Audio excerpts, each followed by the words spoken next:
non-relative or absolute self-sense that is literally infinite. So when such a shift of identity takes place in an individual, it's obvious and it's unavoidable. When someone's fundamental identity is based on a relative life of the unique self, the unique ego, their relationship to time, their relationship to existence is fundamentally relative. It's small. It's time-bound. And when the shift is made from a relative, time-bound, ego-based identity to a discovery of a self-sense that's based upon the infinite, the discovery of the infinite. I am that which was never born, and I am that which will never die, and or I am the energy and intelligence that created the universe and is creating the universe, awakening to itself and becoming aware of itself through the body, mind, personality of the relative body and relative mind of, in my case, Andrew Cohen, or Prabhu G, or any one of us. It's very different. So from the perspective of enlightened awareness, from the perspective of the awakening to the infinite nature of reality and awakening to the infinite nature of the self, the body, mind, and personality are recognized to be mere vehicles through which this infinite energy and intelligence can manifest and express itself in this world. So when such a shift, when such a profound shift of identity has actually, literally, truly occurred, it can't be avoided and it can't be hidden, because that individual can't help but express the true nature of their own self, which they've discovered, which is that their true nature is timeless, formless, beginningless, and endless, literally infinite.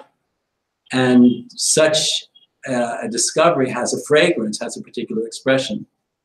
It's unavoidable and it's unmistakable and it's profound and intense and implicating and overwhelming. In such individuals, the current or the vibration, the current or the tangible vibration of the infinite is alive. So through the relative nature of their unique body and unique mind is the tangible expression and vibration and manifestation of a current that is vibrating with infinity. And so if this has happened to somebody and you spend time in their company, it will become obvious to you that something has happened to them. They're no longer the limited relatives, personal identity that they used to be. And something else, something other, something profound and miraculous and unmistakable is coming through the personality and coming through their body and mind. And that which is coming through them is not relative, but it's absolute. It's transpersonal. It's absolute. It's miraculous. So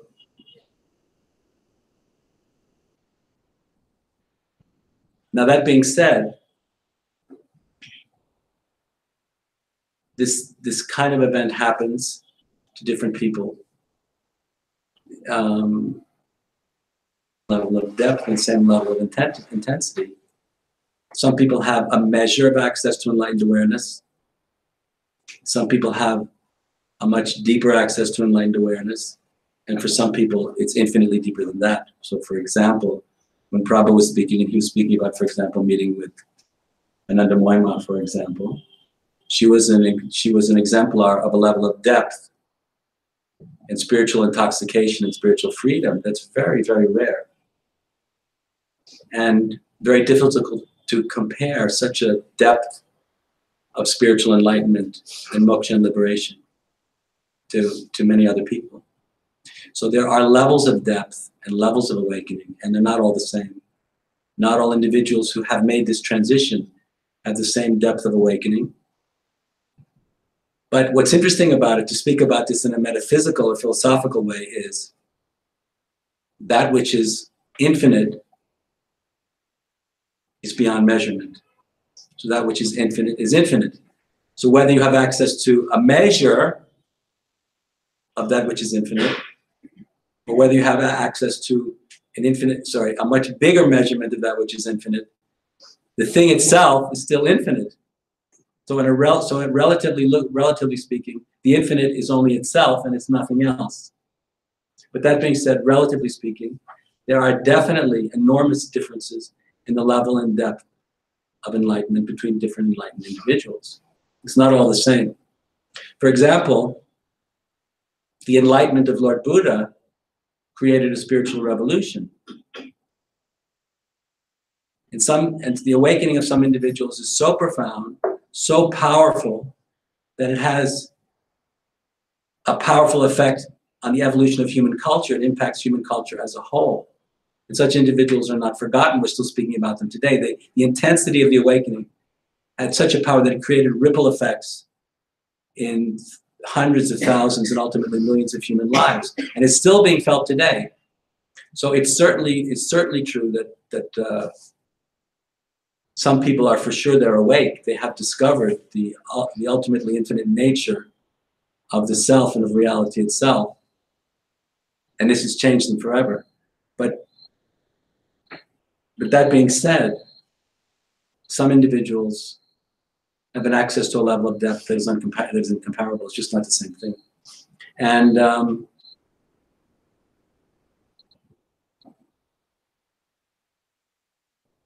this is part of a longer discussion. But the human capacity to evolve and to awaken and to develop at the level of consciousness is also evolving. Enlightenment and what enlightenment is and what it is, and the capacity for human beings to awaken and become enlightened is also evolving. So this is part of a larger discussion, so I'm just going to introduce an idea here because we don't have time to go into it in greater depth. But as human consciousness and human culture evolve, the capacity of the individual human being to evolve and to become awakened and to become enlightened is also evolving and developing. So I just wanted to make a statement here that relatively speaking, there is no end for inner development. That inner development, spiritual development, is endless. It's always possible to become that much more awake and that much more enlightened. Consciousness is capable of infinite development. So no matter how, and this challenges, I believe, some Vedantic ideas, but that's okay. No matter how, quote unquote, enlightened any human being can be, that individual can still develop and evolve in the most extraordinary ways. So I know traditionally in Eastern thinking, there's an idea about coming to the end of development. In Buddhism, they call it getting off the wheel of becoming. And this is part of a larger discussion, but I think that maybe we need to question some of these ideas, because I've come to understand, and I've been influenced by many other thinkers and philosophers, especially the American philosopher Ken Wilber, to understand not only for enlightenment, but for development of consciousness itself. Consciousness and cognition can infinitely develop. We can always go farther, become more conscious and develop in so many ways that aren't instantly available to us. So I think this is a very different, compelling way to think about our individual collective potential for higher consciousness and higher development. Because the idea that the human potential for evolution at the level of consciousness and cognition is infinite means that from that perspective, there's no end to what's possible. And that's a very different way to think about the possibility of moksha, which is about coming to the end of becoming. Maybe, and I'm introducing this as a new idea,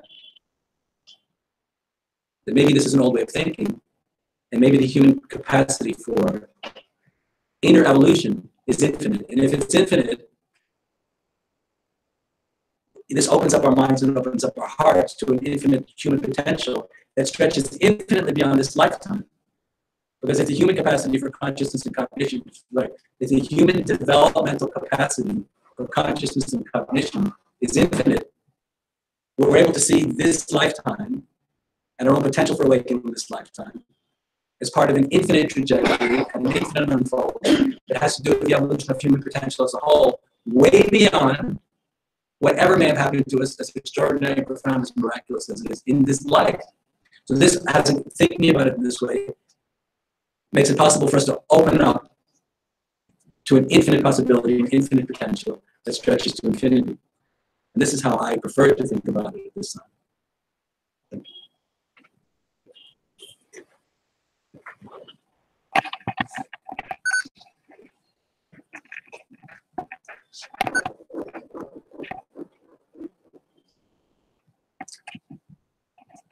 I agree with that. Some aspects. There's like different perspectives and aspects. The enlightenment of different individual is not same. Okay? It's not enlightenment is not same. It is the manifestation of enlightenment is different. The enlightenment, if it's not same, then I won't say it's enlightenment.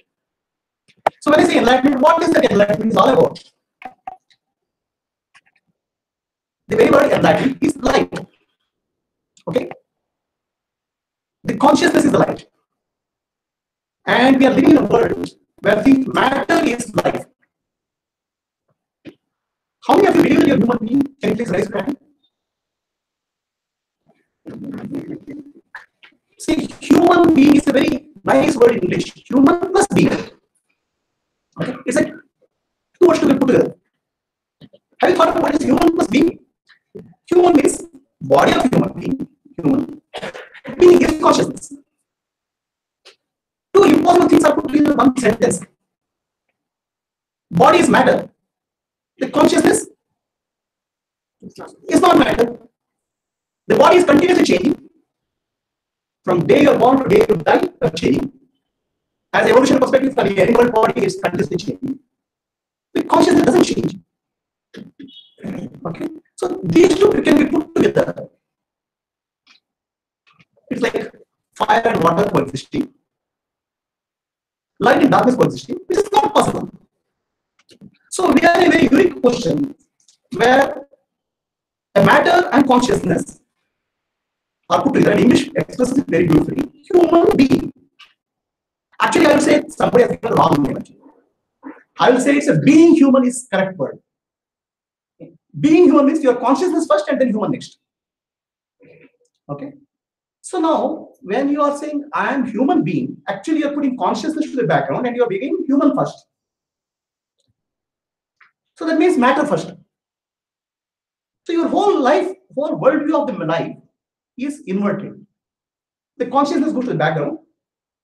When as this thing, consciousness is the byproduct of matter. Somehow we accidentally become conscious.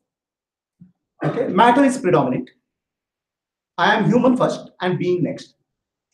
Then my whole worldview is matter oriented, and I believe everything is matter. So then my way of living, way of thinking, everything changes. So the reality is we are being first and human next. Being human is the right word. So, but that English is reflecting our consciousness understanding. Now, how does a human being becomes being first and human? Some awakening has to happen. The awakening is awakening from the dream called matter, dream called body. Somewhere you have to get out the concept that I am a body, I am a mind, I am consciousness. So this is actually one word came to me. I have not been able to replace it, repeat in any language. I'll ask you to repeat, please. Nan, nan embudu, nanalla, ideha, manabuddhi, nanalla, sachidanandatma, shivanam nani, shivoham, shivoham, shivoham. I'm not the body. I'm not the mind. I'm not the intellect. I'm pure consciousness of the form of infinity, peace. So this shift has to happen. From human being to being human has to happen. That I call as awakening. That I call as enlightenment. Now, when being human happens, the consciousness uses human vehicle. Okay, when you're a human being, you're using consciousness as a for fulfilling your material or whatever worldly desires. That I call Maslow expresses it as Maslow hierarchy of needs: physical need, mental need, psychological need. You try to use consciousness for that purpose. Whereas when the inversion happens, that is I call it as first light of first awakening or the beginning of awakening. You start understanding that I am a consciousness and I am a human body. Now the body is a vehicle for consciousness. Now this body vehicle can be different for different people. Some are auto rickshaws, some are cycles, some are aeroplanes, okay, and some are jet. So the vehicles are of different ways. So if somebody I say is enlightened, I would say that shift has happened already. That he has become from body consciousness to being consciousness. From a human being to he has become being human. So that I call as fundamental requirement to be called as enlightened. If that has not happened, it's not a conceptual understanding. Please understand. Oh, it's not after reading so many spiritual books, you understand that. It's no. The shift has to happen within you. That I am being human. That is our call as enlightenment. So that is common for all. But the vehicle is different for each of them. Now the vehicle for a human being, like a great being, so like Amritamai or Ajja, and a vehicle of other people is different. So the manifestation of enlightenment is different because the quality and ability of the vehicle is different. And quality and ability of the vehicle is different because in their unconscious state, they did some spiritual practices, many lifetimes, with the intention. That intention gives rise to a body, because ultimately what body I have today is a cumulative effort of my sadhana previously. Just to give an example of Buddha, Buddha is a great vehicle. The vibrations of Buddha are spreading throughout the world, even today after 2500 years, more than that. So Buddha, when he was in early incarnation, many lifetimes, it comes in Buddha's story, Jataka. So he went to, he was a monk, wandering monk, seeking enlightenment. At that time, one great enlightened being came to the city. His name is Kashyapa Buddha. The current Buddha whom we respect is called Gautama Buddha. Buddha is not one, Buddha is many. So Kashyapa Buddha was earlier there. So Buddha went to meet him. He stood in a queue. So many people are standing there. And he also stood in a queue. And this guy is a monk. He didn't have anything to carry. Normally, when you meet enlightened being, you carry some fruits as a mark of respect, or more as an offering of your karma to that person. So now the Kashyapa Buddha, when this person was a monk, and there was a lady who was a working woman who was cleaning the floor. She felt a pity on this monk because he didn't carry anything for the Buddha. She picked up the blue lotus, 5 blue lotus, and told him, gave it to him. Go to meet Buddha, you have to give something, give this. That compassion was there with that working lady. So Buddha took that and went and gave that to Kashyapa Buddha. And Kashyapa Buddha looked at him and smiled and asked him what you want. Buddha said, this Buddha, current generation Buddha, he said, I want to become like you. I want to liberate millions of living beings. Then Kashyapa Buddha smiled and said, it's a long time, many efforts, many lifetimes. Buddha said, I am ready to face. I want to remove the suffering of all living beings on the earth. That became the Bodhisattva O. Bodhisattva O is, they say, Bodhisattva Tays say that I will not take liberation or full enlightenment until I remove the suffering of every single living being on the earth. It's a huge oath. And many lifetimes after lifetimes, Buddha worked with that intention. And every lifetime, that good merit which created, accumulated a huge thing. And Buddha, in Gautama Buddha incarnation, he got a body, a vehicle, most powerful vehicle, which can express, bring about the transformation of the world for years to come. So I would say the enlightenment and manifestation of enlightenment, we need to be clear. The manifestation of enlightenment is through a vehicle, and enlightenment is an inner understanding. And most of the enlightenment, don't make enlightenment a big issue. Okay, enlightenment is very simple. It's not a complex thing. Then we start thinking of this, we start thinking of so many things. When the shift happens, it's very simple. And we start comparing with a great being, Olympics race runner. I run in Rajarashinagar. Nagar. Okay. Now, if I think of Olympics race, oh my God, then I stop running in Rajarashinagar. Nagar. So don't compare yourself with any great being. Okay. Your enlightenment is your enlightenment, and your expression of your enlightenment is what happens. Whatever sadhana you have done, that body has come to you and it expresses itself. So this is my view of enlightenment expression. Now, when we say the end of becoming, okay, end of becoming is end of your ego-based life. The ego wants to continuously improve, continuously change. Ego says, I want to become better, better, better. So the end of becoming is liberation. The end of becoming is death of your false identity called I. Then what remains is a pure consciousness, pure impersonal awareness, which operates through a body-mind complex, which has brought to that level. So earlier it was an ego-based life. Now a universe operating through that body-mind complex. Depending on the capability of the body-mind complex, many faculties will express itself. It is not an individual decision at all. Your individual decision ends the moment you understand your understanding shifts from becoming to being. That is the end. So now it's a universal happening, where through the body-mind complex, many people have to get benefit, many teachings have to happen, many new things have to happen.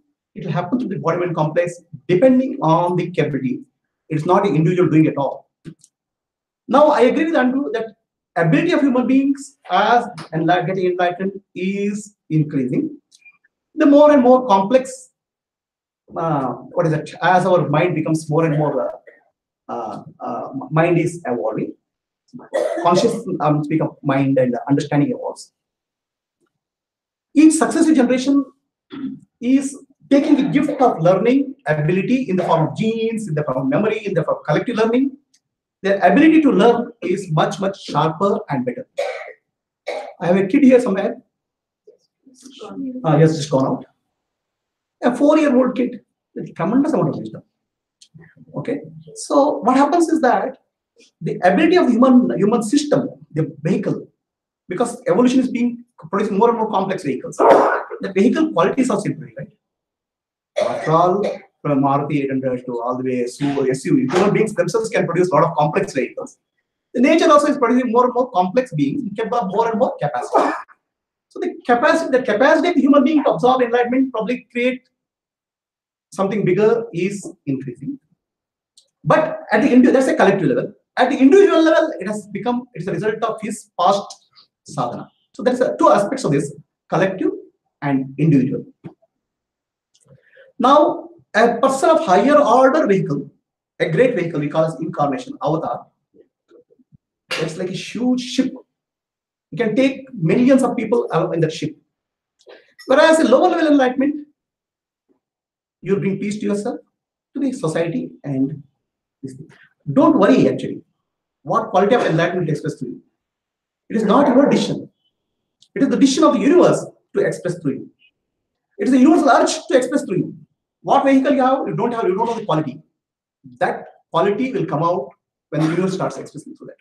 That's my understanding.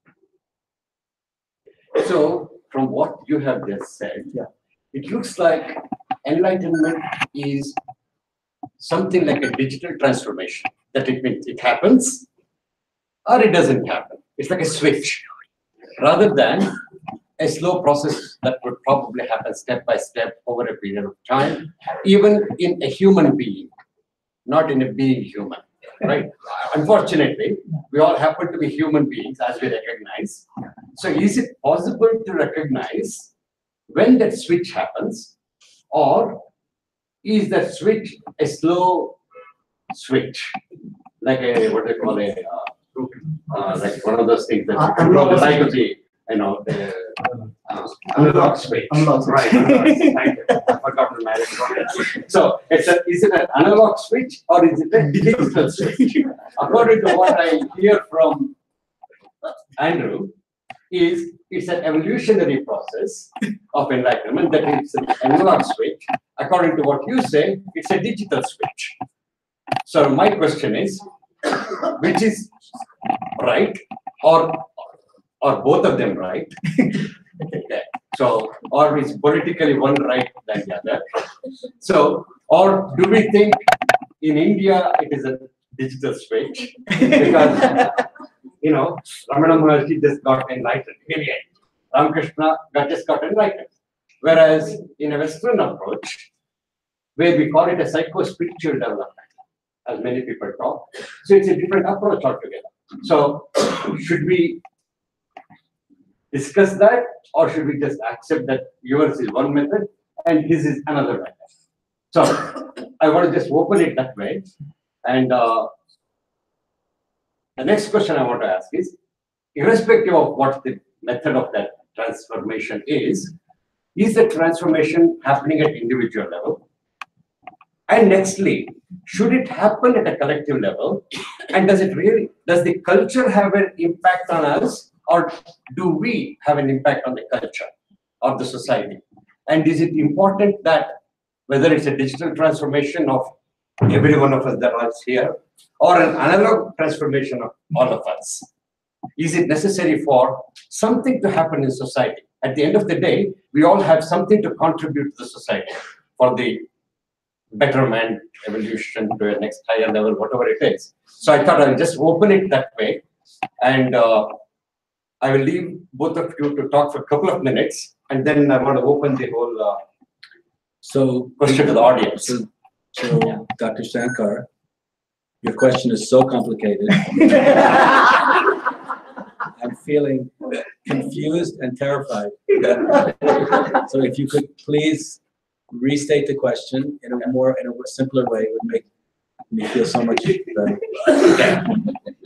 See, the whole topic of enlightenment, for most of us here, it's an esoteric subject, and it is a confusing subject. That's the reason we wanted this to be a brainstorming session rather than a solution finding session. I'm sure that's one of the major reasons. I want this as an open question, and you can put we call it samvada in Sanskrit. Where samvada is a dialogue where you express your viewpoint, and he expresses his viewpoint, and we probably carry it out according to what we think is the right one, or a combination. And the question is? And the question is? Is enlightenment. Today you are enlightened, today unenlightened, tomorrow you are enlightened. It's like overnight transformation, like Cinderella story. It is a slow process. Right. That's what we call in. But there's no either or, because there are so many individuals that have had so many forms of awakening. They've gone through many different kind of processes. So in my own case, it was overnight, and this was a result of two things. Number one, I was a very sincere seeker. When I arrived at the feet of my guru, I was completely unattached to anything other than my desire for moksha. I wanted nothing else, and I was completely one-pointed, and I was ready to let go of everything. When I sat in front of him on the second or third day, I remember hearing the following words come out of my mouth, and I was shocked to hear what I said, because it wasn't I who said it. And what I said was to the master, I'm ready to die, but I don't know how. The master physically moved his body, and his eyes filled up with tears, and he didn't say anything. But when I heard the words come out of my mouth, I'm ready to die, but I don't know how, I was shocked. I said, oh, what am I saying? So where did these words come from? They certainly didn't come from my ego. So there was something happening in me, through me.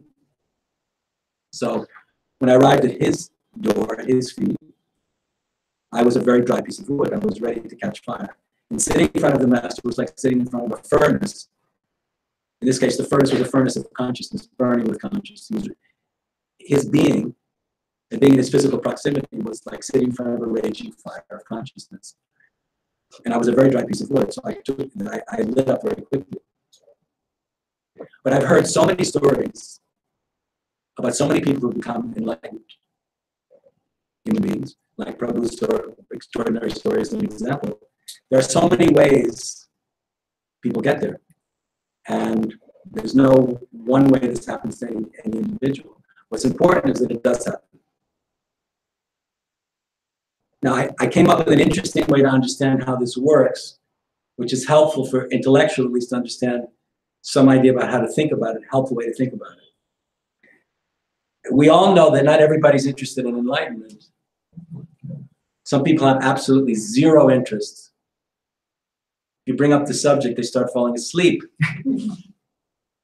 So such an individual, if we could say, let's say, for the sake of the argument, that the sum total of the personality of the individual equals 100%.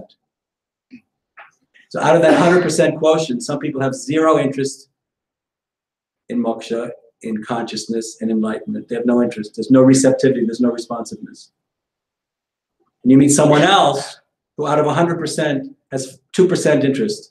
So if you bring up the idea, you start speaking about Lord Buddha, you start speaking about Shiva, start speaking about yoga, start speaking about meditation, start speaking about enlightenment, start speaking about Prabhupada, start speaking about Andrew, they say, oh, what is that?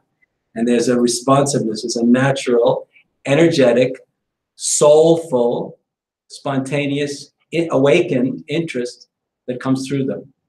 And there's a magnetic attraction from their soul to your soul because they're interested in these metaphysical questions from a place beyond their own mind. But that's only 2%.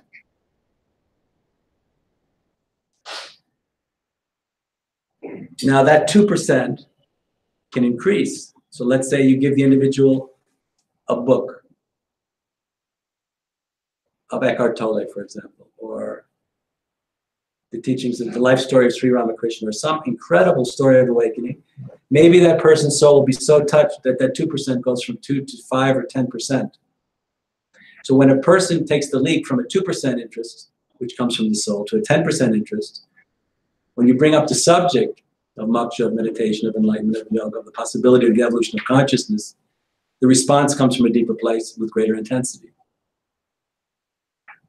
But if the person's reached the 10% mark, it still means 90% of their consciousness and cognition is still, to use Indian ideas, is still lost in worldliness. It's still lost in the world, still attached to the world. So as our interest increases, as we shift from 10%, and let's say the person at 10% level becomes introduced to meditation, they start meditating every day. They start reading more. 10% increases to 15%, 16%, 17%, 18%. They begin to have access to a subtle level of awareness that they didn't have access to before. There's a process of deepening happens. And they're different when they were at only 2%. Now they're 15%. 15% because they start doing sadhana, begin reading books, going to have satsang, goes from 15% to 20% to 25%. Now you have a conversation about consciousness with someone, you feel is a level of depth that an individual is carrying, is manifesting and bearing witness to that wasn't there before. There's a weight to their interest in consciousness that has direct access to a measure of metaphysical depth or to their own soul. Still only 20%, which means 80% of the consciousness and the cognition of that individual is still identified with the world, with worldly ideas and worldly thinking. So as this process continues from 20% to 25% to 30%, 35%, 40%, 40% out of 100 is a lot. You can be at the 40% level and have access to an extraordinary level of depth of consciousness and cognition and spiritual understanding. And such individuals can become teachers of meditation, of spiritual philosophy, can and do. And there's a weightiness because 40% is a lot out of 100. But still, they haven't crossed to the other side yet, because still 60% of their consciousness and cognition is still fundamentally identified with the material world and with the rational mind and with the separate ego. So they still haven't crossed over yet. The fundamental or dynamic shift only happens when the individual crosses the 51% threshold. So when that individual reaches 51%, there's a fundamental shift of identification and of identity to the infinite nature of consciousness itself, from the identification with the ego and the rational mind. So when an individual crosses the 51% threshold, they're on, from that point on, they're on the other side. It means they know who they really are. They know that at the deepest level, they've never been born. They've never entered the stream of time. They know that the body and the mind and the personality is merely a vehicle. It's not who they really are. It's only a short-term karmic experience that they're having, but they know that who they are is birthless and deathless and infinite. And once that 51% threshold has been called, we could, in my way of thinking, call this person an enlightened person. But remember, after the 51% threshold has been crossed, there's still 49% of the individual is still there, which is yet to be consumed by the fire of consciousness itself. And so then the journey would be to go from 51% to 55% to 60% to 61 to 65%, this kind of thing. And when we meet truly, profoundly impressive enlightened beings, there are some, this is relative knowledge, so it doesn't ultimately mean anything, but they'd be up in the 65, 70% level. And in their presence, who they are is unmistakable. They're fundamentally identified with infinity, not with anything relative anymore. So, what was it? Is it an analog? So now you're, based on what you're saying, a cognitive competence is a prerequisite for somebody to get enlightened. No, it's not. It has nothing to do with cognitive consciousness. It has to do with what we're fundamentally identified with being ourselves. But anyway, that being said,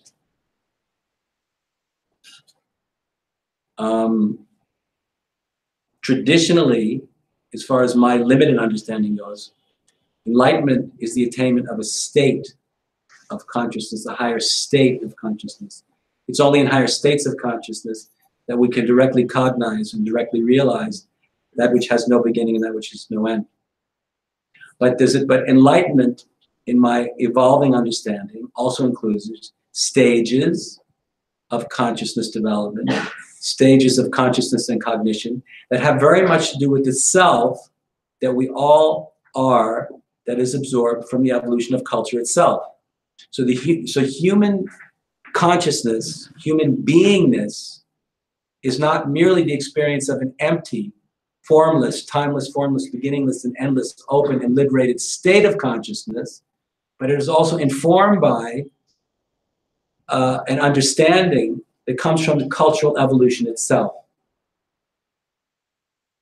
And so when we combine the capacity for consciousness and complex cognition that comes to us directly from culture, and we combine that with the emergence of this very deep access to a very deep state of consciousness, this miracle called enlightenment begins to express itself. So as I've been learning in my own life experience, I'm learning how to no longer equate the state of enlightenment merely with the capacity for having access to deep, liberated states of consciousness where we bear witness to that which is timeless, formless, beginningless, and endless, empty, and free, but also with our understanding of how culture conditions and enables us to see and perceive and know and understand reality in ever more complex ways. Become more and more enlightened as a culturally evolving and developing self. And the more enlightened we are as a culturally evolving, developing self, the more profundity will be, and the more the impact will be to our access of these deep states of the infinite. And so it's in my own evolving understanding, we can become enlightened through awakening to these deep and profound states of consciousness, but also stages of cultural development, which help us to see reality and understand reality, are also part of the evolutionary process. And so awakening to both states of consciousness and higher stages of cultural development, and the merging of those two creates a greater and greater complexity, greater and greater in depth, and greater understanding. Yeah, and in looking at the potential for individual and collective enlightenment this way, there is an endless potential for this kind of consciousness development, literally endless. I'll give you about 4 minutes, and after that, I want to open it for questions, if you don't mind. Yeah. So your question is whether enlightenment is like a Cinderella story. Yesterday she was a poor girl, next day she is a princess. Correct. I will put another question for you. Don't ask me. No, it's a very simple question. Okay. No, go ahead. Yeah. There is a mango on the tree. Okay. One crow comes and sits in the tree and mango falls. Was it instantaneous or is it a gradual process? That is Kakatani.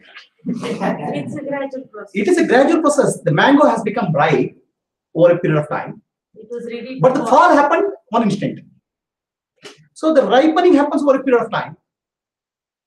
Whether any individual we speak of enlightenment, Ramana Maharshi or any Buddha, or for that matter me, I don't know about Andrew. Okay. No, So, one second. Just so that if the mango fell just because the crow sat, otherwise it would have fallen, even if it was probably. it would have fallen. It matter of course. Maybe time. Matter of course. Matter of course. That means it's But yeah, when it falls, it is instantaneous. It would have when it taken falls, more it's time. just When it falls, always it's Right. instantaneous. okay. Okay. So what we are speaking of enlightenment is a ripening of an individual over a period of time. But when it happens magically, instantaneous. Okay. The individual has ripened, but then we have to understand this enlightenment process is not somebody who is seeking spiritual. The entire nature is tuned towards enlightenment. How are they tuned to enlightenment? All of us, all living beings, are programmed for happiness. I want happiness. I want happiness. I want more happiness. I want more joy. I want more freedom. These are nothing but universal urges for enlightenment. It's unconscious. Somebody gets happiness through marriage. Somebody gets happiness through money. Somebody gets happiness through a big business. They are expressing that universal urge, but the urge is correct, but direction is different. So now this is what is called ego-based life, because their eyesight is towards the matter to achieve that. And this is also a part of the universal plan, where that's where the whole drama of the life comes in picture. Somebody is king, somebody is pauper, everybody wants to success. That urge of enlightenment is expressing through every individual, and enlightenment urge is not individual. Your hunger is universal. You have a hunger, a dog has hunger, a monkey has hunger. Your love is universal. How enlightenment urge is individual? It's also universal. But only thing is, there's unconscious and conscious expression. Unconscious expression takes you to the matter. Consciousness expression takes you look inwards. So evolution is happening. And the nature is baking, like mango is baking. Nature is baking. When your life is towards the material, you'll get enough kicks in life. Okay? Enough ripening happens. Kick here. You want to get that? Another kick here. With trial and error, a point comes in your life, a tipping point. No matter what I do, I can't do anything better. Something is terribly wrong with my life. Okay? This life is miserable. This also universal urge. So now the tipping happens.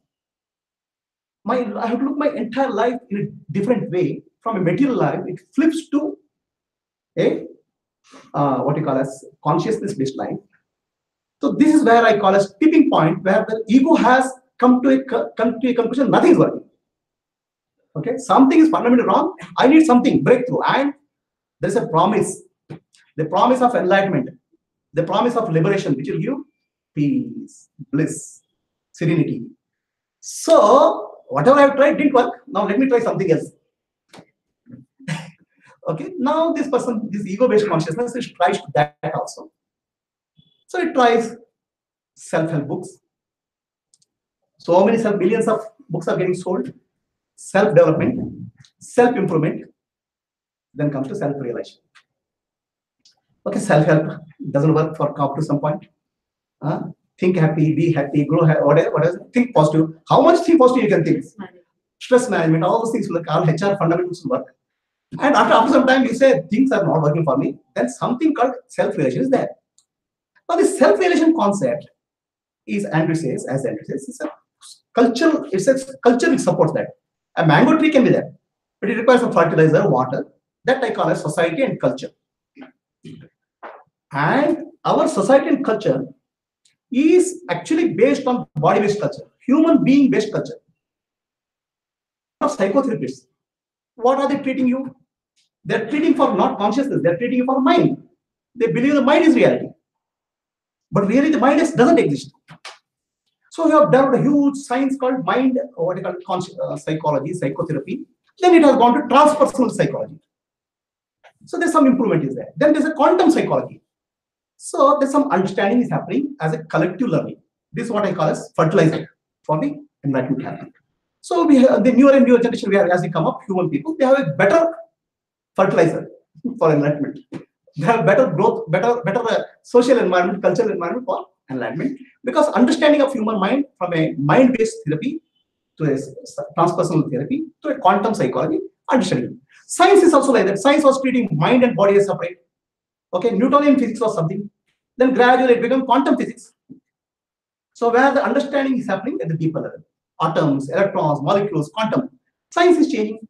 The psychology is changing. Okay. Then this is providing a sort of cultural context where your enlightenment can happen or better things can get expressed to you. And individually, you have to come to a peak and you have to ripe as an individual. Ego-based consciousness has to find the frustration and get dropped. And that will not happen at the right time when you're ripe, and the universe will provide the exact fertilizer, exact cultural background which is required for you. So that way in India, we are very fortunate. There are a lot of evolution which have happened. Every damn experiment on the consciousness has done. Okay. Atheism, theism, duality, non-duality, qualified non-duality, every possible conceivable ideas have been thought of. Nirvana, moksha, okay, going to heaven, hell, everything has been thought out. All human experiments are done. So the fertilizer or environment for cultural growth condition is good. And many of us are born, fortunate to be born in that environment. But the enlightenment is such thing, the fertilizer is not mango. The environment is not mango. Ultimately, you have to discover that value yourself, individually. Individually, it has to happen. The environment provides the conditions suitable for you, but ultimately, you have to discover directly with your own experience, this is the reality. So individually, it has to happen. And that I will say is a slow process. But when it happens, it appears instantaneous. Okay, that's why in scriptures, there are 4 types of evolution which happens. As Andrew said, somebody reading happens, something, what is called Shravana, somebody listens, then his ability to understand, he may not understand enlightenment, but he is looking for something. What happens? He has graduated from self-help. Think positive, be positive, stop worrying, start living. So he has started gradual going.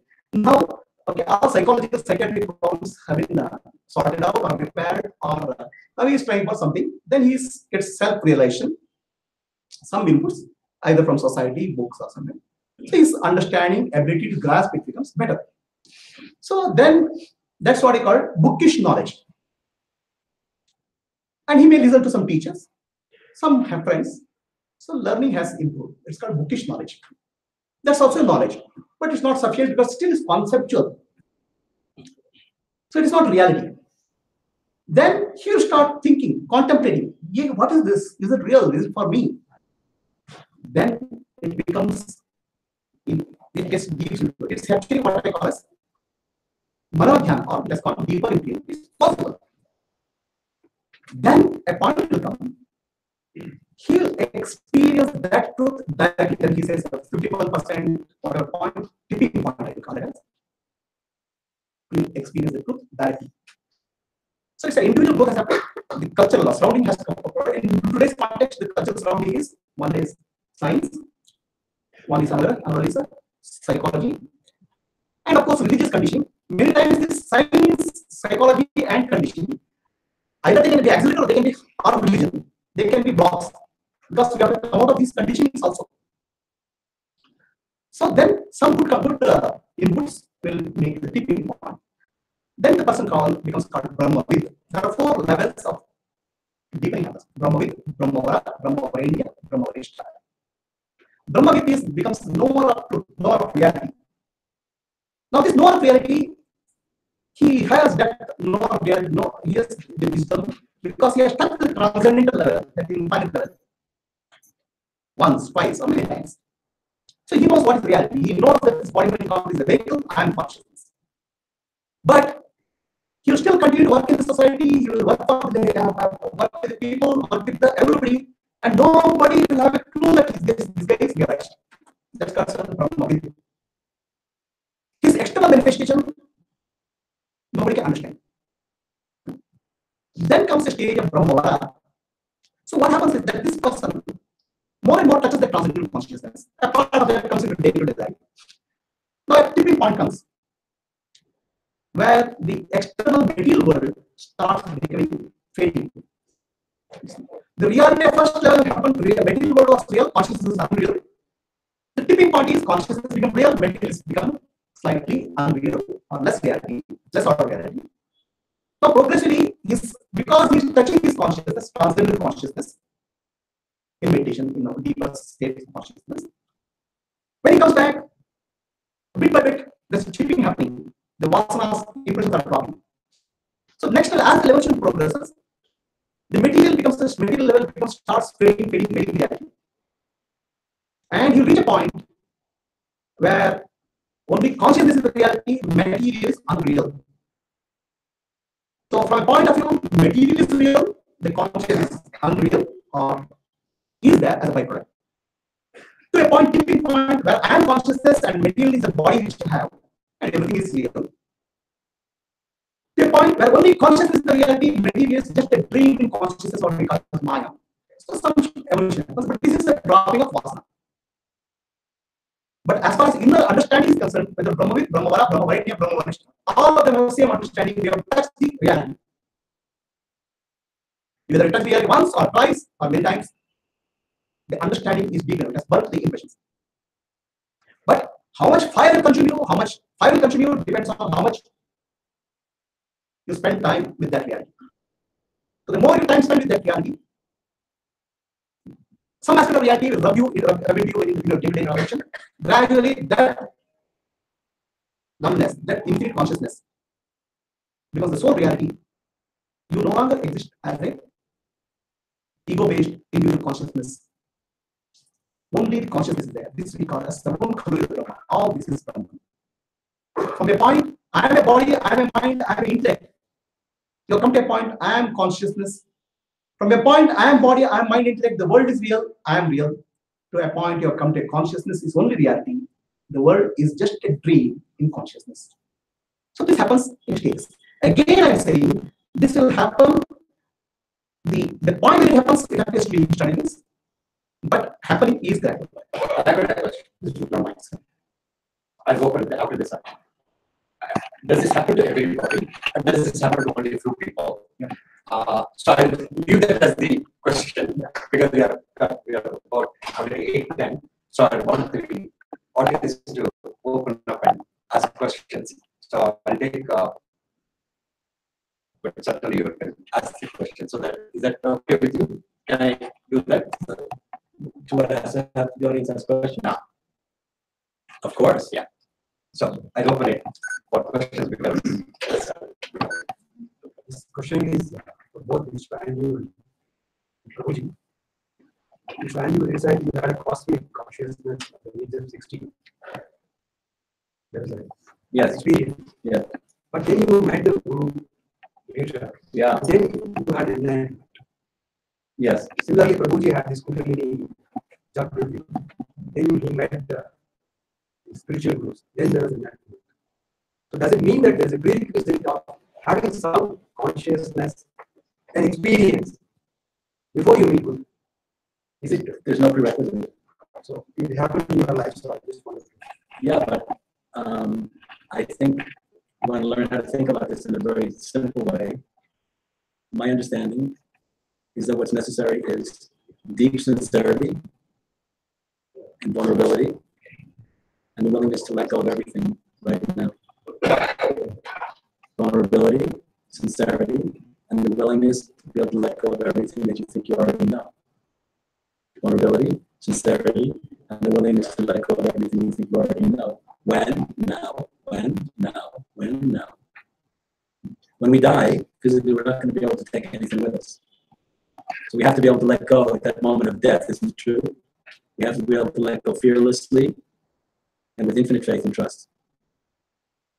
Right? So how long does it take, and what does it take to get any individual to that point when they're ready and willing to let go unconditionally with infinite faith and trust in what the mind can never know?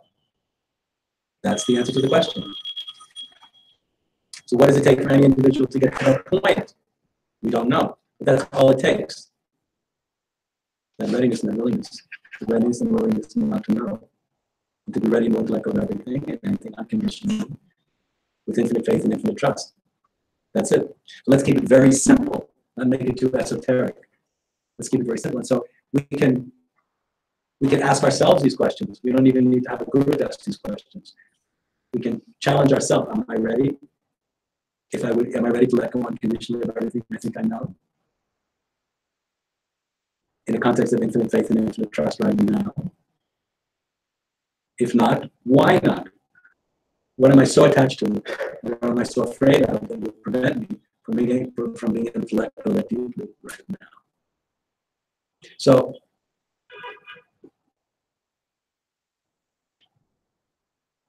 my guru said, my guru's position was very radical.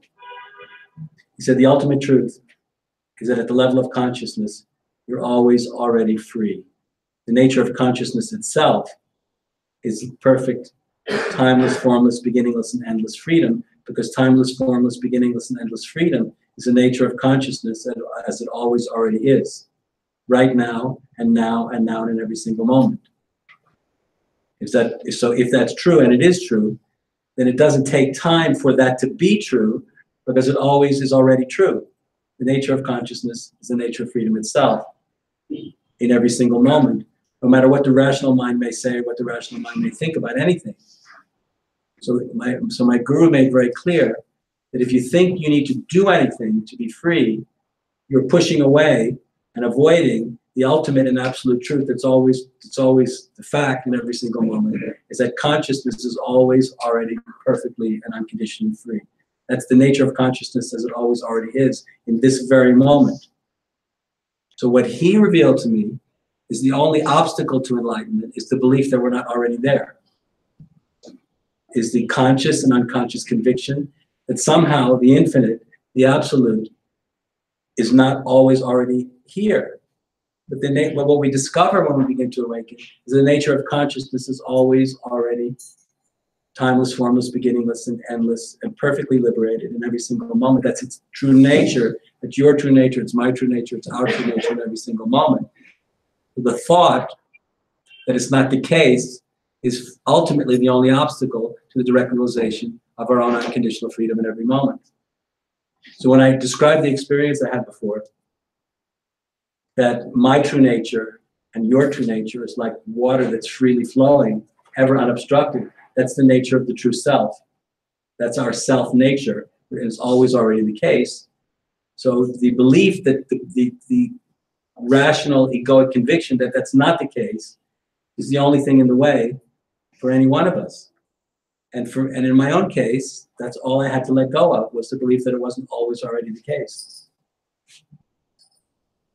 So how we can find out where we stand in our own faith, in our own potential for liberation, is to ask ourselves in the quietness of our own mind, and am I ready to let go of everything I think I know, unconditionally, right now, as if this was a moment of death?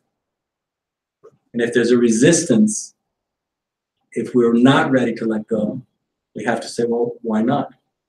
And that's the issue. So sometimes entering into the whole field of spiritual practice and spiritual sadhana, which is all very important, and I do believe part of preparing ourselves to let go. Anybody can let go of the maze. Anybody can get lost in the maze of infinite sadhana, it's just we have to get to this point, and then get to this point, and then get to. And relatively speaking, it's true, but from an absolute point of view, it's not necessarily true. And it all depends how ready we are at the level of the soul to let go. That's really all it's only about. The level of the soul, are we ready to let go? So, for example,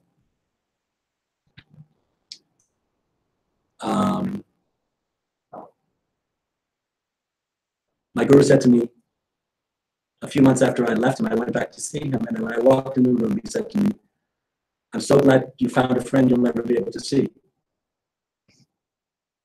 He said, "I'm so glad you found a friend you'll never be able to see." He said, "I'm so glad you found a friend you'll never be able to see." So if my best friend is someone I'll never be able to see, and that best friend is who I have to rely on for everything, what does that mean? It means I have to be ready and willing to not always already know beforehand, which means trust with the mind can never, with the rational mind can never know. That's liberation. It's getting to the point when we are able to trust unconditionally in that which the rational mind can never know. So my self-confidence, or what I call spiritual self-confidence, comes only from that, knowing that I don't need to always already know from the perspective of my rational mind and ego. And resting in that knowledge and resting in that confidence is what gives me the access to the unconditional freedom of the self. That's it. There's nothing more to it. So when we get into the maze of sadhana, which is necessary and important at certain stages, the potential for liberation is always available to any of us if we're ready to let go.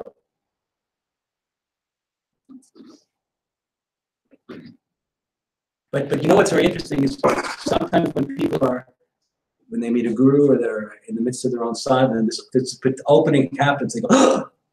The infinite suddenly reveals itself to them, and then people withdraw in terror. They go, oh, it's too big. I said, what did you expect? And they said, I don't know what I expected, but it's too big. I said, what did you expect? So it's the real thing. The real thing is always too much for the rational mind and ego. The real thing is way too much.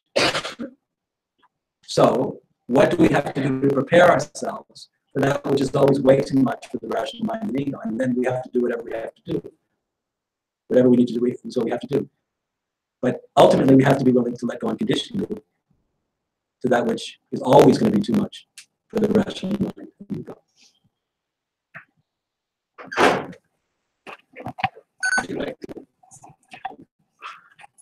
Okay, I'll ask the question. So how much is the distance between my two hands? Some inches. 10 inches. How much is the distance between my hand and space? Nothing. There's no difference. There's no distance at all between my hand. Between two hands, there's a distance. Between my hand and space, there's no distance. When I am thinking a body, this concept of distance comes between me and consciousness. The moment distance comes, there comes the steps. Okay, so the ego is actually always interested in step-based thinking. There's no gap or no distance between you and consciousness. Zero distance, whatever steps you put, actually it's a false. So the teaching of Upanishad, teaching of Vedanta is very clear. Tat Tvam Asi, that means you are that. Finished. So those who don't understand, they come in. Tat Tvam Asi, you are that. But you need to do so many things to get that. You start putting steps to reach that. That you are straight. You are that. So I'm not. So do some 10 steps. It doesn't work because no matter how many ladders you put, you can't reach space because space is everywhere. All that you recognize space is here. All that you recognize I am Brahman, I am consciousness. So what is that required? There's no positive gain. There's no positive step. Then what you do is you have to drop. So drop the idea that consciousness is somewhere or I have to reach something. You have to drop your belief systems which are blocking your understanding. You have to drop your cultural conditioning scientific conditioning, religious conditioning, which are making you feel that you're a body. Okay? And consciousness is something else. The moment you are ready to drop that, you're right. Now, whether you meet some experience is required to reach the teacher or you get the experience after meeting the teacher, it all depends on your individual evolution. Okay? It is very different for each person. It is not same for me. You don't have to take my reference or his reference or anybody else's reference for it. It happens to you exactly at the time when you are able to draw the belief system. That's why it said the master comes to you when you are ready. When you are ready to drop all the preconceived notions, all the belief systems. See, it is very difficult for us to accept that I am consciousness, I am Brahman, I am God. So if I say, hey, look good, and you watch, no, I am okay. So what I'm saying is, feeling something great, infinite, is something which you want to hide, share. Okay? Somewhere your cultural tradition, societal tradition doesn't tell that. It is not ego, which is infinite. The consciousness is infinite. You are conscious that the ego is nothing. It doesn't exist. It's a myth. It's a virtual. It has no existence. The moment you are ready for that, when I say you, who is the you? Ego. Okay? Ego is very attached to all the images. So if I'm doing a spiritual sadhana, yeah, I am becoming better and better. You identify that. See, I have reached level 1. I'm going to level 2. There are 7 levels. So you start thinking in that because ego wants levels. Dropping the ego doesn't want. There's no level actually. It's just one shot. So what you're saying is based on your question. So it is not necessary that you have to meet a guru and then you get enlightenment. It happens. I got a question from there and then I'll take it. This self-proclamation that I am enlightened, is it from the ego or is it from the consciousness? Number one. And then whether you can see he is awakened, enlightened, or vice versa. There are any enlightened people among the so-called unenlightened in the audience.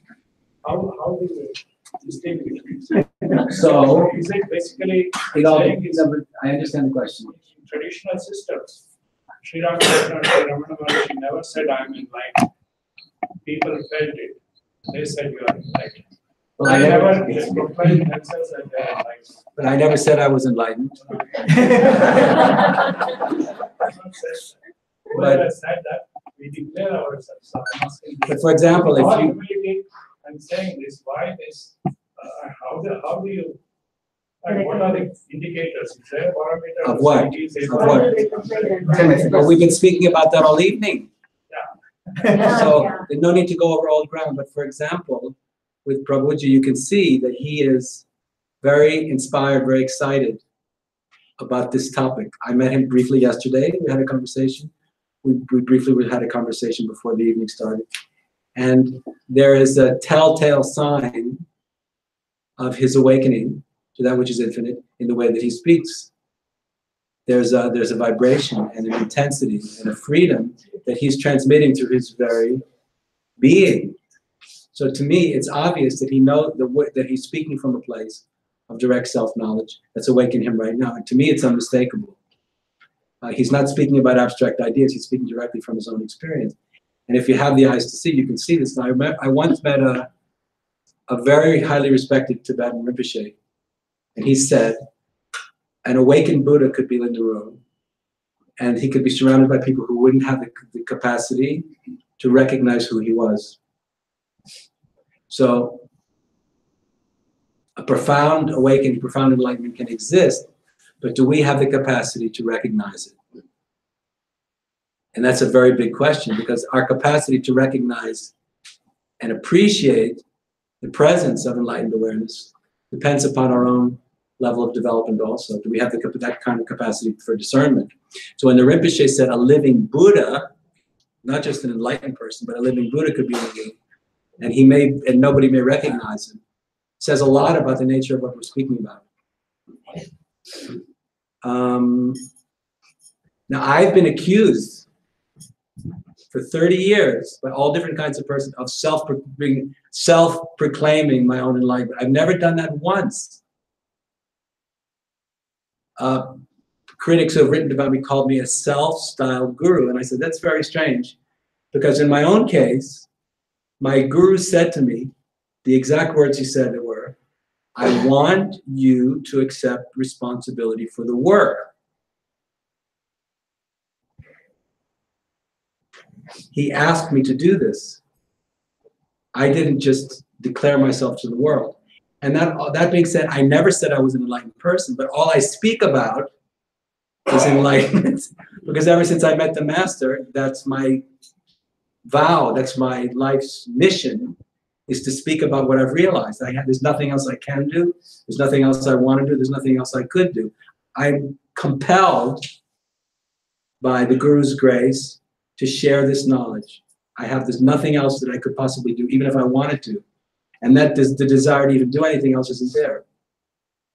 So in order to do that, I, or one such as me, or like Prabhuji, you have to put yourself out. You have to make yourself available. You have to be willing to bear witness to the ultimate miracle of existence. And a lot of people think, if you dare to put yourself out to make yourself available, to bear witness to the ultimate miracle of existence, it must be a big ego trip. But maybe it's your awakened passion that's compelling you, and your surrender to the infinite that's forcing you to do these things. And also to have a confidence about something that most people can't see, other people perceive as arrogance. But that's okay. That's okay. That's okay. That's okay. It doesn't matter. The only thing that matters is what the truth is. And we all know spiritual experience cannot be communicated. Excuse me? Spiritual experience. I disagree. Spiritual experience can be communicated. If you sit in the presence of an enlightened master, around them, they transmit a field of enlightened awareness, of being in their presence, being in their vicinity, brings everyone else's consciousness up to a higher level. The great American philosopher Ken Wilber says everybody has a unique cosmic address. Everybody has a unique cosmic address. So the awakened spiritual master's cosmic address is vibrating at a very high level because they've realized and have access to a higher state of consciousness. So when we focus our attention on them, our own consciousness is pulled up. It's like being in an elevator and suddenly you're up at a higher floor, simply by being in the presence or being in the vicinity of one whose cosmic address exists and emanates from a higher level of consciousness. So being in the presence of the spiritual master is so important because sitting in their presence, we realize our own potential for higher consciousness and for the evolution of consciousness. And when you have that kind of experience in the presence of the spiritual master, you go, oh my God, this is real. I see even sitting near such a person awakens my own capacity for consciousness, and I realize that normally I don't have access to this level of consciousness. But being in the presence of such an individual, so many things are becoming clear. I have a capacity for insight and depth and self-realization that I had no idea was possible. So that's the whole point. But I want to make one other small point about enlightenment, which is that enlightenment is not merely a higher state of consciousness. And the state of consciousness is more or less what we've been speaking about all night, which is the higher state of consciousness, which is the realization of infinity, timeless, formless, beginningless, and endless being. Timeless, formless, beginningless, and endless, empty, infinite being. Being that's free from any objects. Empty being that has no beginning and no end. I am that. I'm timeless, formless, beginningless, endless being that's free from any objects. But the evolution of consciousness is not only about the awakening to the higher state of timeless, formless, empty being, very much about awakening to higher stages of human consciousness and cognition. And I want to just give everybody a simple understanding of what that means. I can tell from most of the people in the room today that there are traditional, what we call traditional levels of consciousness. Someone who comes from a traditional level of consciousness is someone that sees the world through a particular lens. We all see the world and perceive the reality through a lens. the lens helps us to interpret. It's an interpretive lens. It's an interpretive filter through which we're able to make rational sense out of the experience of being human. And all human beings see reality through an interpretive lens, even enlightened men and women. So the interpretive lens or the interpretive framework with which we perceive reality exists at different levels, different stages.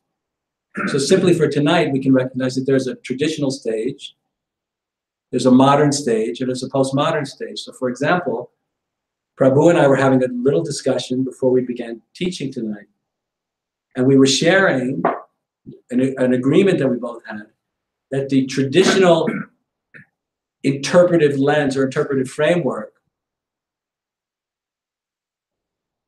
in Hinduism and in Vedanta may no longer be appropriate in order to help individuals that have taken a step out of the traditional level of consciousness and have entered the modern level of consciousness and even the postmodern level of consciousness. These are different stages of consciousness development, and there are different interpretive frameworks that help us understand our experience. So Prabhu and I are obviously teaching an interpretation of the meaning and significance of enlightenment that includes, but simultaneously transcends the traditional level. It transcends the traditional level because we're including modern consciousness, rational thinking, scientific understanding, and are even beginning to include some of the understanding that comes from the postmodern stage of consciousness, the postmodern level of development, which is emerging. But what I wanted to say was enlightenment and the evolution of enlightenment. It is not only the awakening to a state of consciousness where we consciously cognize and consciously realize this formless, beginningless, and endless being, but it also includes the evolution of our capacity to interpret our experience from a traditional stage of consciousness and a traditional interpretation of reality and the meaning of human existence to a modern one, because the modernist interpretation of the meaning and the purpose of human life and the values of modernism are different than the traditional ones. And the postmodern values and the interpretive framework is different yet again. So each level transcends and includes itself at higher and higher levels. And so my understanding of the evolution of enlightenment is one that includes these deep states of consciousness, which is where we're able to directly cognize the infinite nature of consciousness and the infinite nature of being. And simultaneously, we're learning through these emerging cultural stages to interpret and understand our experience through ever-increasing interpretive frameworks. And it's a combination of those two that I think helps us to understand how the human capacity for enlightenment is evolving.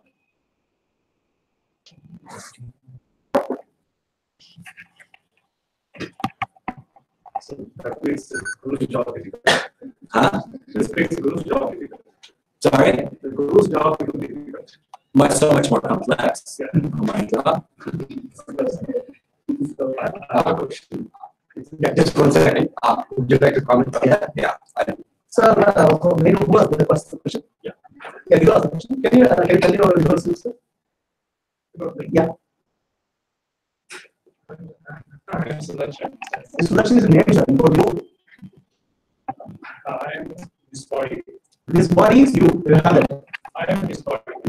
I'm also, I have a prana. I am that prana life. I am also the mind. Selection as a personality. And I am also, I vaguely remember, also have an awareness of that I am. I'm all the things. So you have awareness of your consciousness, right? Also. No. Your consciousness is also, or consciousness is giving life to all these things. So if consciousness is not there, there's nothing. As far as you are concerned. So that's if you anesthesia. I understand. So what I'm saying is when people use to get awakened that I am consciousness, and not to communicate it by verbally asking. no, I'm just telling, I'm coming to the point. It's an experiential thing where Correct. It's we absolutely have a witness and be aware of it. And that's Absolutely. an experiential. I don't think that asking questions we can. No. I'm not saying that. What I'm saying is when people use the sentence I am, they use it in very different contexts. Somebody uses the body context, somebody uses the mind context, somebody uses this. In Vedanta teaching is when you say I am Brahman, that I am is pointing to consciousness. It's not about the ego. So now I never said I am enlightened. I just said I am nobody. I started with nobody. And I maintain that I am nobody. So nobody means there's a body, but without consciousness I am nothing. So I am nobody. So now when people teach enlightenment or enlightened people speak, there is traditionally said that only silence can communicate that because the depth of silence penetrates people. So it affects the vibrations, take the people to a higher level of consciousness. It's a silent communication. That's why when Dakshinamurti spoke, he spoke in silence. But the challenge is, in silence, how many people can understand the silence? There are very few people can get tuned to that because minds are very agitated in the modern day world. There's a lot of unlearning that happens. So the any communication is to help unlearn rather than point to the inner experience. So social conditioning, religious conditioning, these conditions can be overcome by some contemplation of the truths of teaching Vedanta. But the truth is your inner experience. So unlearning is to remove the what you call as the conditioning. The inner experience is what opens up. The clouds can move, but sun always shines by itself. So that way I say the consciousness shines by itself. Now whether you recognize yourself as consciousness or body or mind, it's your choice. So I say without consciousness I'm nothing, and without consciousness nobody is nothing. So I'm saying consciousness is all there. That's my understanding of life. So I'm as an ego, I'm just nobody because ego has what ego can do.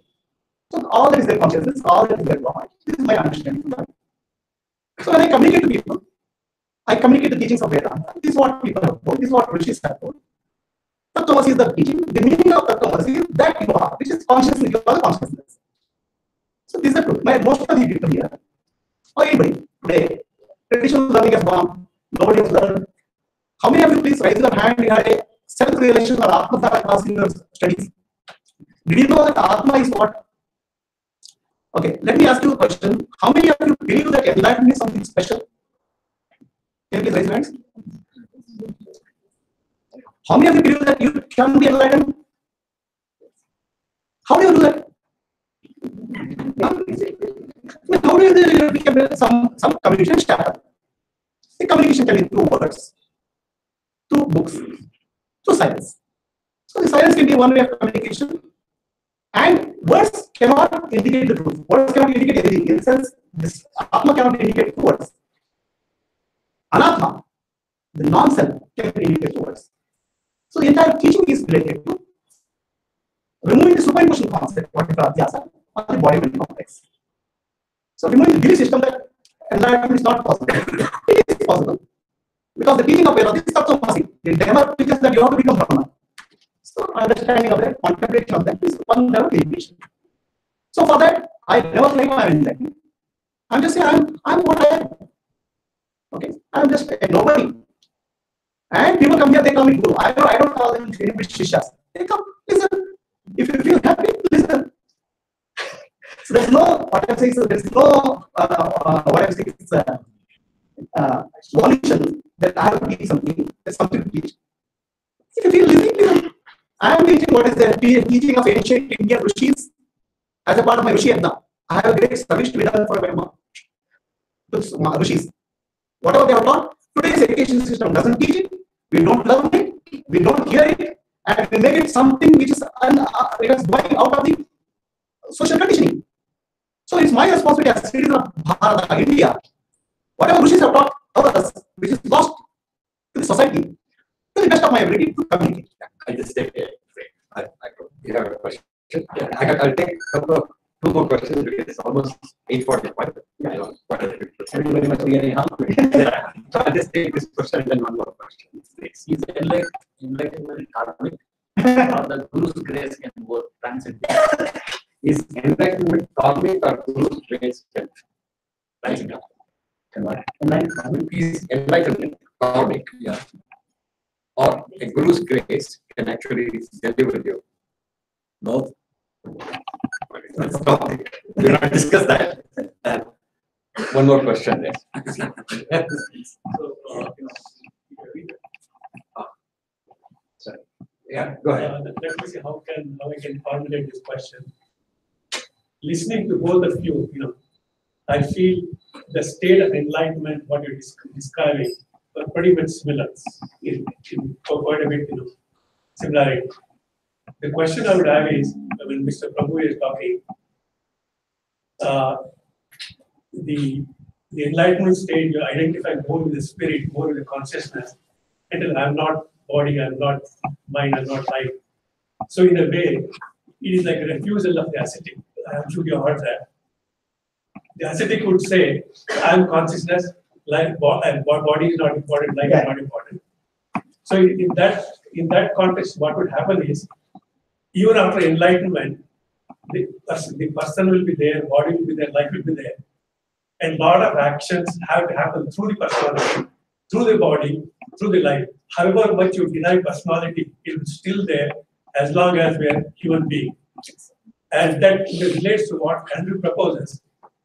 If you want to align with cosmic intelligence, original primordial cosmic intelligence, if you want to be creative, we need the personality, we need the body, we need the mind. So, and in a very simplistic way, we cannot say, I'm consciousness, I'm not body, I'm not life. That doesn't really, resonate with me. Even after you have glimpses, personality may be there, body will be there, life is there. And I think that's one of the reasons Aurobindo really trying to synthesize. At the highest level, even body has to be spiritualized, mind has to be spiritualized. And one of the famous lines is, our body cells cry for immortality. It is, even after one has glimpse, it doesn't mean body is not important. It's just that body is more inconscient, body is more in ignorance. More stronger effort is needed to elevate the body cells. Much more effort again, our vital energy has to be aligned. So I think it is one thing to have glimpse, and I'm not, with all humility, I'm asking that. But still, I think it may be making a mistake or refusing of the ascetic when you say, I'm not the body, I'm not life. I think the equally will be still present even after one has glimpses. So I would like to hear other comments. See, I am not a body, I am not a mind, I am not the intellect. It's not a refusal. So actually, it's identifying. What I'm saying is, let's say this is glass. Okay, when I say give me a glass of water, so I bring this. No, this is not glass. This is it. So when you identify consciousness, you have to distinguish between the objects of consciousness and consciousness itself. So when you say I am not the body, I am not the mind, I am not the intellect, you are going to the root consciousness, eliminating other possibilities. But I said at the end of that, you come to a stage when all this is consciousness. So once you identify consciousness, once you identify this glass, then you identify this also as glass. So when you identify consciousness in you, you start identifying body as consciousness, the world as consciousness, it's a consciousness which is the reality. And name and form is superimposed on that. It is not the ascetic, but it is the vision of Vasudeva Kutumbakam. Entire universe is consciousness. But for that, first you identify consciousness, because you are confusing consciousness, mixing of consciousness with the body and mind. That's called adhyasa. So to remove the adhyasa, you'd say, no, this is not glass. This is glass, but this is box. So the distinction has happened. That process is called the viveka. So that process will lead to essential consciousness. Then once you recognize consciousness everywhere. Actually, you are consciousness. Everything is consciousness. There's nothing other than consciousness. So first reach that stage.